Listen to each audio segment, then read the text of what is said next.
সাবরুম মহকুমা ভিত্তিক সাবরুম দ্বাদশ শ্রেণী বিদ্যালয়ের মাঠে স্বাধীনতা দিবসের মূল অনুষ্ঠানে সাবরুম মহকুমা প্রশাসনের চরম ব্যর্থতা দেখা গেল।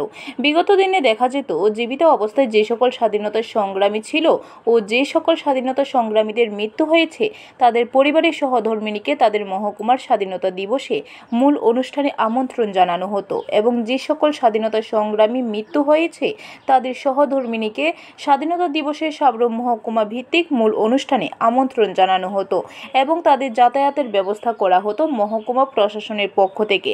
এবং যে সকল স্বাধীনতা সংগ্রামী কিংবা তাদের পরিবার এই অনুষ্ঠানে বিভিন্ন কারণে উপস্থিত থাকতে পারত না, তাদের বাড়িতে গিয়ে মহকুমা শাসকের পক্ষ থেকে সম্মাননা জ্ঞাপন করা হতো। কিন্তু বর্তমান সময় দেখা গেল সাবরুম মহকুমার দায়িত্বপ্রাপ্ত মহকুমা শাসক শিবজ্যোতি দত্ত উনি নিজের মর্জি মাফিক যাদের স্বাধীনতা সংগ্রামের সঙ্গে কোনো ভূমিকা নেই কিংবা সমাজে কোনো রকম ভালো কাজের সঙ্গে যুক্ত নেই তাদেরকেও এই অনুষ্ঠানে আমন্ত্রণ করা হয়েছে। কিন্তু বাদ গেল দেশের জন্য যারা জীবন বাজি রেখে লড়াই সংগ্রাম করেছিল এই স্বাধীনতার জন্য তাদের পরিবারকে বঞ্চিত করা হলো। সাবরুম মহকুমাতে হাতে গোনা কয়েকজন স্বাধীনতা সংগ্রামী ছিল এবং যার মধ্যে এক দুজন এখনও বেঁচে আছে এবং বাকিদের পরিবারের সহধর্মিণী রয়েছে, তাদের একজনকেও আমন্ত্রণ জানানো হলো না। এ নিয়ে ক্ষোভ প্রকাশ করলো সাবরুমের এক স্বাধীনতা সংগ্রামীর পরিবার।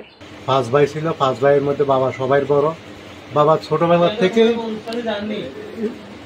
স্বাধীনতা আন্দোলন অর্থাৎ বিশেষ করে 1940 সালে আগস্ট মুভমেন্টে বাবা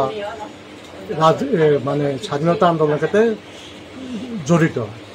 এই আন্দোলন করার সাথে সাথে বাবার সাথে তৎকালীন যুগে কালীপদ ভৌমিক, সুনীল কুমার গুপ্ত, সুধাংশু রায়,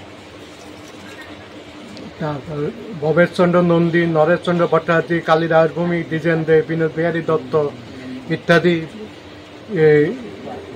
লোক ছিল। তখন ওদের নেতৃত্ব দিত বিপ্লবী রবীন্দ্র কুমার, বারীন্দ্র কুমার ঘোষ এবং সূর্য সেন।